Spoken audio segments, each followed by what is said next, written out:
Durante o congresso do PT, foi apresentado um vídeo em que o nome de Flávio Bolsonaro é associado ao caso do Banco Master.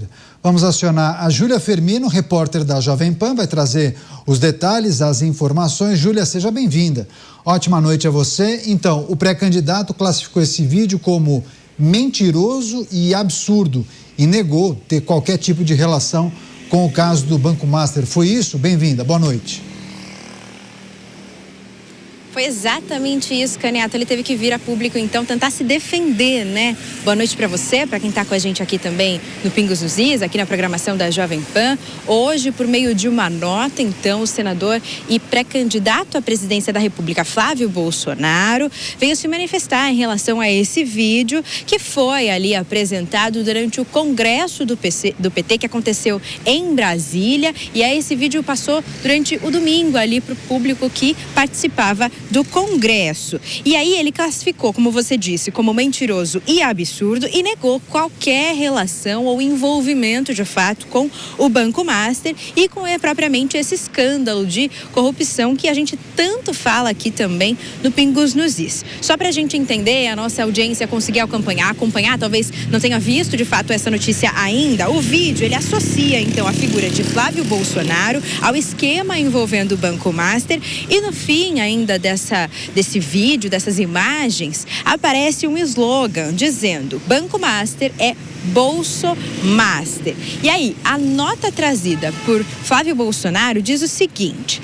a tentativa de vincular o senador Flávio Bolsonaro revela o desespero de quem vê a crise atingir o próprio governo. Flávio não tem qualquer relação com o Banco Master e esse esquema de corrupção ocorrido em 2024, já no governo Lula, ou seja, tenta trazer então uma separação de fato, dizer que o caso, o escândalo do Banco Master já está acontecendo no governo Lula, novo governo Lula agora, nesse mandato. Ainda diz que Lula deveria se preocupar em explicar porque o seu ex-ministro da Justiça, Ricardo Lewandowski, recebeu 5,6 milhões de reais do próprio Banco Master e também porque que o ministro da Fazenda, Guido Mantega, recebeu 1 milhão de reais para levar Vocaro até o próprio presidente Lula durante aí uma reunião e afirma ainda que a tentativa do PT de desviar o foco de problemas que tem enfrentado aí pelo governo Lula agora, nesse momento atual, envolvendo, claro, a crise do Banco Master, o próprio escândalo do INSS, enfim, dando a entender que isso tudo é uma crise que o governo está passando e que está tentando agora, com esse vídeo, com essas falas, desviar a atenção do público para outro foco. Volto com você, Caniato. Tá certo. Júlia Firmino trazendo detalhes desse vídeo produzido pelo Partido dos Trabalhadores, em que associa o nome de Flávio Bolsonaro ao caso do Banco Master e, claro, as reverberações dentro do Partido Liberal, né? Flávio Bolsonaro rebatendo, inclusive, essa acusação que foi feita pelo PT. Júlia, obrigado, viu? Bom trabalho para você. A gente segue em contato, qualquer novidade é só nos chamar. Deixa eu começar essa com o Bruno Musa. Você, Bruno, você acha que essa pré-campanha já dá o tom do que nós acompanharemos? Será, talvez, a estratégia de alguns partidos, né? A melhor defesa é o ataque, ainda que seja inverídica a informação. Depois, lá na frente, se alguém descobrir que não é verdade, a gente faz uma nota de erramos, uma errata, enfim, alguma coisa de rodapé. Queria que você nos trouxesse a sua percepção sobre o que acontecerá na propaganda eleitoral, na estratégia de comunicação dos partidos, das campanhas. Nesse caso em especial, o PT exibe um vídeo associando Flávio Bolsonaro ao caso do Banco Master e ele precisa, claro, se defender e rebate a acusação do PT. Veja, se nós olharmos no histórico, Caniato, não há nenhum governo petista desse século, né? Claro, que não teve algum escândalo importante de corrupção. Nenhum. Mesmo que tenha sido descoberto depois. Mas começou Lula 1, Lula 2, Dilma 1, Dilma 2, enfim, e agora Lula 3.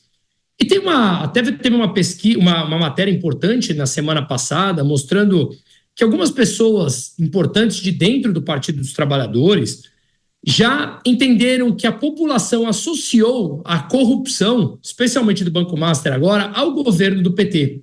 E a criminalidade é a mesma coisa. Então, eles não têm outro caminho. A rejeição do Lula, ela tem um teto muito baixo, um piso muito alto, e fica estagnada ali naqueles pontos. Não cai de forma nenhuma. Não adianta ele falar que vai dar gás, que vai dar eletricidade, que é tudo grátis, etc.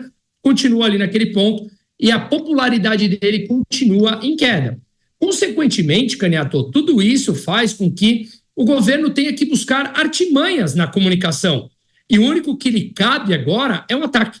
Mesmo quando são coisas em que você terceirizará a responsabilidade de algo tão óbvio, que é o crescimento do Banco Master ao longo do governo petista, o envolvimento consignado, o envolvimento do INSS. Eu não estou dizendo que não pode ter crescido ou que não cresceu realmente o Banco Master no governo anterior, porque ele vem crescendo desde 2019. Mas os indícios importantes agora na comunicação das mensagens que vêm saindo dos contratos e a data dos contratos, todas elas correspondem ao governo atual. Seja ela do judiciário, seja do legislativo, seja dos voos, seja das compras das empresas da Maridit, seja, enfim, de todas as outras compras que foram feitas para inflar o balanço do Banco Central, o caso da Fictor, enfim, tudo que está vindo à tona tem data. E essas datas correspondem ao governo de Lula III. Então, o único caminho dele é ir para o ataque. Afinal de contas, as cidades estão mais perigosas, o crime organizado cresceu de maneira brutal e o crime agora de colarinho branco que o PT dizia combater em nome do trabalhador, mais uma vez vem à tona dizendo que não, que o governo petista ele tem digitais que podem estar, ou pelo menos pessoas ali do entorno do presidente envolvidas nisso tudo. Então o único caminho dele é o ataque. Consequentemente, ele começa a perder esse ataque sentido para as pessoas. Começa a se tornar um pouco mais óbvio. E eu venho falando há um tempo, Caniato, para mim, a população brasileira ela vem amadurecendo. Se compararmos os últimos 20, 15, 10, 5 anos para cá, há um amadurecimento de envolvimento maior com a política, mesmo que ainda superficial, mas há algo. Alguns anos atrás não havia nada, nós estaríamos falando só de Copa do Mundo agora aqui. Então, esse amadurecimento, ainda que superficial, ele começa no embate, começa na polarização tão necessária que nós mencionamos. E ele vai começando a aprofundar ao longo do tempo. E aí, quando começa a aprofundar, mentiras, retóricas, falácias, narrativas começam a não mais fazer sentido. E é o único caminho que eu vejo que o PT tem para fazer. É uma pena, porque, mais uma vez, nós teremos mais uma eleição, a 10ª desde a redemocratização brasileira, que nós não discutimos projetos fundos. Nesse século, talvez, são poucos projetos que foram discutidos, mas talvez faça parte desse amadurecimento para que a gente consiga trazer, aí sim, ideias mais claras num momento, num curto espaço de tempo e para aprofundarmos em debates de ideia. Nessa eleição, infelizmente, eu acho que ficaremos mais nos xingamentos alheios e atribuição de responsabilidades a terceiros do que efetivamente discussão de projetos. Tá certo, deixa eu só verificar com a direção se nós temos tempo de mais um comentário. Dá tempo, então deixa eu passar para o Cristiano Beraldo, só compartilhando com o Beraldo e também com a nossa audiência, qual foi a nota divulgada por Flávio Bolsonaro, abrindo aspas para ele. As acusações do PT são mentirosas e absurdas. A tentativa de vincular o senador revela o desespero de quem vê a crise atingir o próprio governo. Flávio não tem qualquer relação com o Banco Master e esse esquema de corrupção ocorrido em 2024, já no governo Lula. E aí a nota segue, Beraldo, dizendo que é o presidente da República quem precisa se preocupar em explicar por que o ex-ministro da Justiça, Ricardo Lewandowski, recebeu 6,5 milhões de reais do Banco Master e por que Guido Mantega, que é ex-ministro da Fazenda da gestão petista, recebeu 1 milhão de reais para levar Vorcaro até o petista, né? Foi uma espécie de figura contratada para promover o encontro de Daniel Vorcaro com o presidente da República. De fato, são questionamentos importantes feitos por Flávio e também por sua assessoria. Mas não para por aí não, Caniato. Há o vínculo inicial do Banco Master com Rui Costa e Jacques Wagner na Bahia, porque a gente precisa lembrar que o Banco Master ganha protagonismo, ganha força a partir da incorporação do Cred Sexta, que era uma empresa estatal do governo da Bahia e que, a partir ali de tratativas com o governo de Rui Costa, ao que se sabe até agora com a bênção de Jacques Wagner, isso é adquirido, incorporado ao universo do Banco Master na sequência, tem uma alteração de legislação que fortalece ainda mais o crédito cesta como um instrumento de oferta de crédito consignado aos servidores do Estado. A gente tem uma série de indícios que colocam o caso do Banco Master dentro do Palácio do Planalto. E agora, quando você tem um discurso do Fernando Haddad falando que o caso do Banco Master é o caso envolve ou coloca ali o Flávio Bolsonaro numa situação dele. Desculpe, mas eu não conheço nenhum elemento concreto que leve a uma afirmação de que o Flávio Bolsonaro, que tem lá as suas explicações a dar em outros casos, de Copenhague, de rachadinha, etc., mas do Banco Master, eu realmente vejo que isso não é algo que se sustenta. Eu poderia até dizer, olha, foi durante o governo do Jair Bolsonaro que o Banco Central não fez o que deveria ter feito para evitar que o Banco Master chegasse na dimensão que chegou. É um argumento, tem que ver, entender exatamente como é que foi o passo a passo ali da fiscalização do Master. Precisa ter um argumento assim que a gente, bom, ok, tá aí dentro da regra do jogo.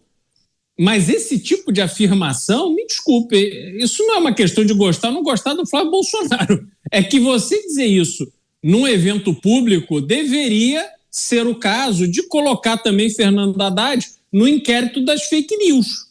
Agora, como no Brasil são vários pesos e várias medidas, Fernando Haddad vai falar a mentira que quiser. O governo vai falar a mentira que quiser. Não vai ter nenhuma consequência. Ao passo que os opositores do governo, aqueles que, especialmente aqueles que estão ali mostrando verdade sobre o Supremo Tribunal Federal, esses não. Se ousarem falar alguma coisa que possa ser interpretado como uma crítica mais afiada, esses aí vão ter a sua vida virada do avesso.